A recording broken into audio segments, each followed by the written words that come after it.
Today I am going to talk about Pamela Britton, probably best known for her role as the landlady, Mrs. Brown on My Favorite Martian, but there's a lot more to Pamela, and so if you're interested, let's take a look.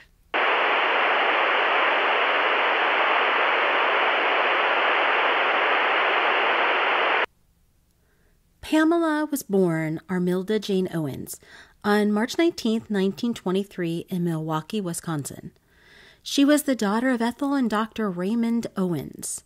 And sadly, Pamela's father died when she was very young, leaving her mother to be the sole breadwinner for young Pamela and her two sisters. Now let's take a moment to talk about Pamela's mother, Ethel. Now, she was a lifelong stage, radio, and television actress. She had a lengthy career, and although she always had steady work on stage and radio, she's probably best remembered for portraying Mrs. Gibson, who is Ralph Cramden's sharp-tongued mother-in-law on the classic 1950s sitcom The Honeymooners. All right, Alice, it's all right. I have to be going anyway. You were going anyway. Whether you were going anyway or any other way, I'm throwing you out anyway. There isn't room in this place for you and me. There isn't room in this place for you and anybody. Out! From a young age, Pamela aspired to become an actress like her mother. But Ethel had reservations about Pamela becoming a child star. But when Pamela hit her teen years, Ethel permitted her to start auditioning for acting roles. And Pamela wanted to establish her own identity and not be overshadowed by her successful mother. And to avoid these comparisons, she decided to use the name Pamela Britton as a stage name. She was given the opportunity to tour with bandleader Don McGuire and was eventually cast as Celeste Holmes' understudy in the Broadway production of Oklahoma. And this role helped her get signed by MGM. And her first film was when the studio cast her in the 1945 musical Anchors Aweigh, in which she played the girl from Brooklyn alongside Frank Sinatra and Gene Kelly.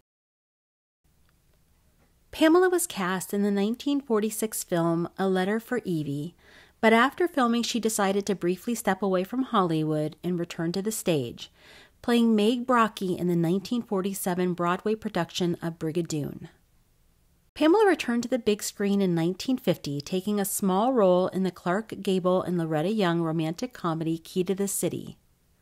That same year, she appeared as Paula Gibson in the film noir masterpiece DOA, which allowed her to showcase her range and depth as an actress. Oh, Paula, please try to understand. How can you ask me to understand anything like this? No, I'm sorry, but I don't understand.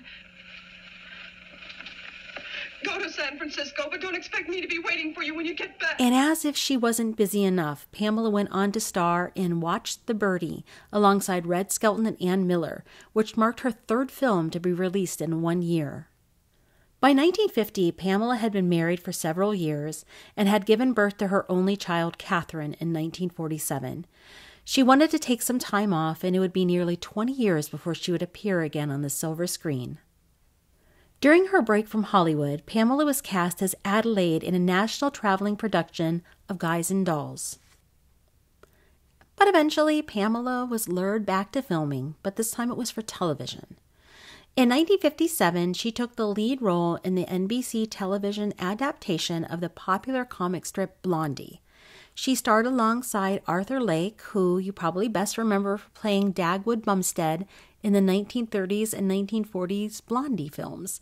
And the show premiered at 8 o'clock on January 4th, 1957. But unfortunately, it was not well received and it only lasted one season. Pamela returned once again to television in 1963 when she was selected for what is perhaps her most memorable role as the nosy and scatterbrained Mrs. Brown in the classic comedy My Favorite Martian. On September 29, 1963, My Favorite Martian premiered on CBS at 7:30 p.m., comfortably nestled between Lassie and the Ed Sullivan Show. My Favorite Martian was about a Martian, played by Ray Walston, who crashes to Earth and is taken in by a young newspaper reporter named Tim O'Hara, played by Bill Bixby, who gives the Martian a safe haven and promises to keep his secret. And to avoid being discovered, the Martian disguises himself as Tim's Uncle Martin. Now, the Martian is on a mission to repair his ship and leave Earth as soon as possible. However, the situation gets complicated when Tim's landlady, Mrs. Brown, played by Pamela, takes a liking to Uncle Martin. Furthermore, Uncle Martin tends to use his Martian powers at the wrong times, which only adds to the complications and the hilarity. The first year of My Favorite Martian was a massive hit, ranking among the top 10 shows of that season. However, the show's popularity declined in the second season and then continued to drop in the third, and ultimately led to its cancellation. The series consisted of 107 episodes, and Pamela appeared in 63 of those.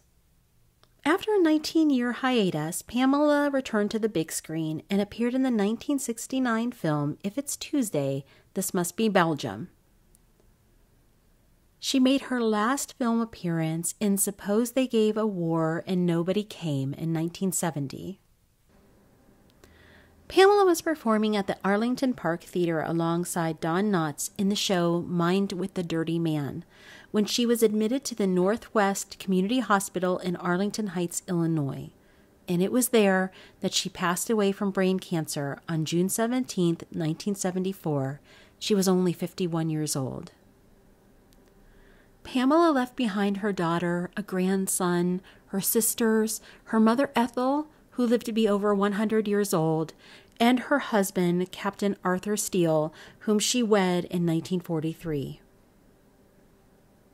Pamela is buried at Forest Lawn Memorial Park in the Hollywood Hills. If you have a favorite Pamela memory, please leave it below in the comments, and if you're interested in 20th century pop culture, please subscribe. Thanks so much for watching.